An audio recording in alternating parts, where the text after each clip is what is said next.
Para explicar el funcionamiento de nuestra placa, básicamente en esta mesa de trabajo nosotros hemos colocado un osciloscopio normal, es decir, como usted lo compraría en cualquier panel de instrumentos o en cualquier casa de venta de instrumentos.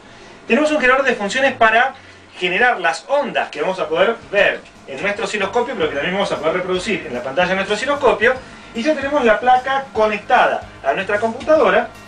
La placa está alimentada con una tensión de más o menos 9 volts provista por una fuente de alimentación, pero también usted la puede hacer portátil directamente conectando dos baterías de 9 volts en los conectores que se proveen para tal fin.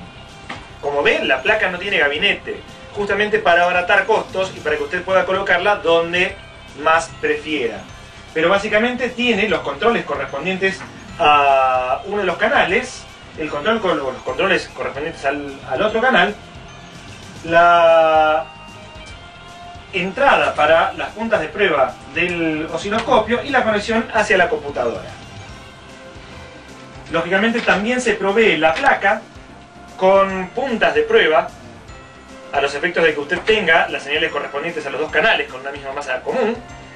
Cabe precisar de que en este caso la punta de prueba del osciloscopio no es profesional, justamente para tratar de abaratar los costos del producto, pero vamos a ver que aún así las características de medición de nuestra placa son excelentes. Como todo osciloscopio, nuestra placa también tiene un punto de prueba.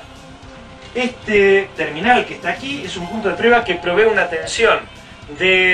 una señal de forma de onda cuadrada de aproximadamente 1.5 volt pico a pico, con una frecuencia de entre 750 y 775 Hz, dependiendo de la tolerancia de los componentes que uno ha colocado. Básicamente, nosotros vamos a tener que ajustar la placa de nuestro osciloscopio antes de colocar cualquier señal, a los efectos de tener en nuestro osciloscopio una tensión de 1.5 volt pico a pico aproximadamente, con una frecuencia del orden de los 750 ciclos, con una forma de onda cuadrada. Por lo tanto, lo primero que nosotros hacemos es directamente conectar una punta del osciloscopio al punto de prueba, tal como lo haríamos con un osciloscopio común. De inmediato observamos de que aparece una señal de forma de onda cuadrada, pero si miramos con atención, en lugar de tener 1.5 volt pico a pico, tenemos una tensión de aproximadamente 1,992. Esto implica que, evidentemente, nuestro osciloscopio en la computadora no está calibrado. Y para ello, es decir, para conseguir la calibración adecuada, vamos a la pestaña Extra, abrimos los controles correspondientes a la placa de sonido, volvemos a la pantalla del osciloscopio ya con los controles abiertos, y vemos que regulando la sensibilidad del micrófono, nosotros tenemos diferentes tensiones tanto para la entrada como para la salida. La placa de sonido satura a 1.9 volt aproximadamente. Quiere decir que cualquier tensión superior a este valor va a ser recortada. Nosotros tenemos que regular la sensibilidad del micrófono para obtener en la pantalla una tensión de aproximadamente 1.5 volt. Obtener ese 1.5 volt exacto es prácticamente imposible, pero ajustando, si nosotros llegamos a una tensión de aproximadamente, como en este caso, 1.455, podemos asegurarnos de que ya nuestro osciloscopio ha sido calibrado. Recuerde que el osciloscopio es un instrumento que me da valores con una tolerancia bastante amplia, tanto en tensión como en frecuencia, porque depende de la forma en que esté realizando el observador dicha medición, y ahí tiene mucho que ver errores de distinto tipo, como de paralaje, por ejemplo, o lo que el operador cree que es una división, en realidad puede o no ser esa división exacta. Normalmente tenemos tolerancias del 10 al 15%, y en nuestra placa vamos a poder tener tolerancias menores que las que obtendríamos con un osciloscopio. Quiere decir que si ahora nosotros, en lugar de ingresar la señal del punto de prueba, la ingresamos proveniente del generador de funciones, como en este caso, por ejemplo, si nosotros colocamos la punta de prueba a la salida del generador, ya vamos a poder tener la tensión como si fuese la de nuestro osciloscopio. Fíjese que al conectar la señal aparece de inmediato una señal de forma de onda triangular. Esa señal en todo momento va a tener que ser inferior a 2 volt pico a pico, que es la tensión máxima que soporta la presentación gráfica de nuestro osciloscopio. Para ello, cuando nosotros tenemos tensiones superiores a 2 volt pico a pico, tenemos las llaves selectoras para poder variar la tensión en división por 10, por 100 y hasta por 1000 volt, lo que nos va a permitir medir tensiones realmente de hasta prácticamente 2000 volt pico a pico, por más que nosotros en las especificaciones digamos 1200 volt pico a pico. Si nosotros queremos ver los valores de tensión y de frecuencia, en estos momentos, fíjese que me está indicando una tensión de 1,4 volt, es menor a 2 volt y por lo tanto tenemos una tensión real, en este caso de 1,4 volt pico a pico, con una frecuencia de 113 ciclos. Si yo varío la frecuencia con el generador de funciones, note que también varía la frecuencia en la placa del osciloscopio. Y si yo varío la amplitud, también varía la amplitud. En todo momento la indicación de frecuencia y de tensión está dada en el osciloscopio. ¿Qué pasaría si lo hiciera con un osciloscopio real? Pues bien, hagamos la misma medición en nuestro osciloscopio real. Para ello conectamos las puntas de prueba donde corresponde y lo hacemos en paralelo para tener los dos instrumentos y así no tener ningún inconveniente. ¿Qué es lo primero que nosotros estamos observando?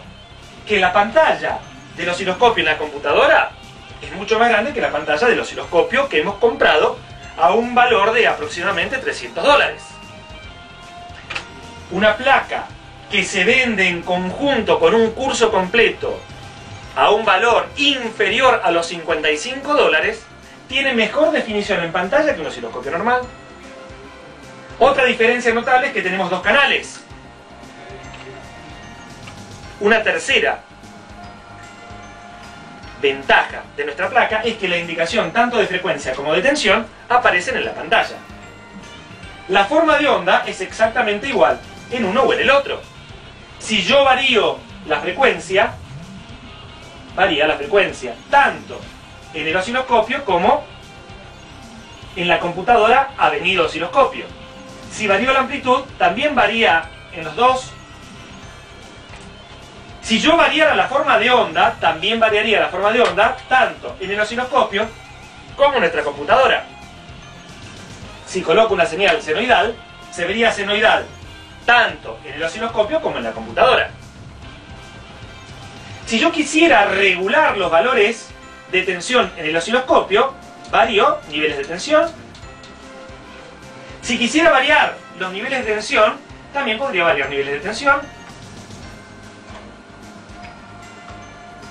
Si quisiera variar la función o la escala en tiempos, podría hacerlo. Si quisiera variar la escala en tiempos, también podría hacerlo. En todo momento, cuando varíe tensiones y frecuencias, en realidad no varíe los valores de tensión y de frecuencia de la señal, varíe los controles. En este se me hace un poco más complicado saber cuál es la tensión y la frecuencia, mientras que en este los valores de frecuencia y de tensión son perfectos. Esta placa, para nuestro osciloscopio, me permite ver señales de hasta 100 kilociclos porque estoy trabajando con la placa de sonido.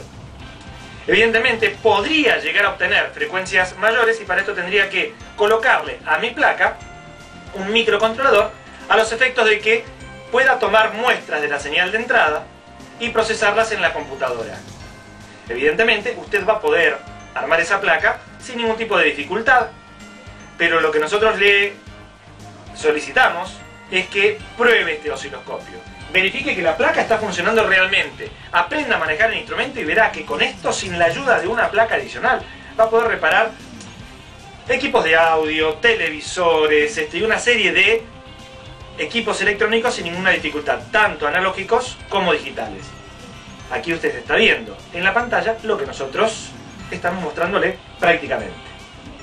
En otro video le mostramos entonces cómo hace para instalar la placa. Le indicaremos también cómo hacer para verificar el funcionamiento de esa placa, cómo hacemos para calibrar la placa con los controles de la computadora, a los efectos de que después nosotros ya podemos manejarla sin ninguna dificultad.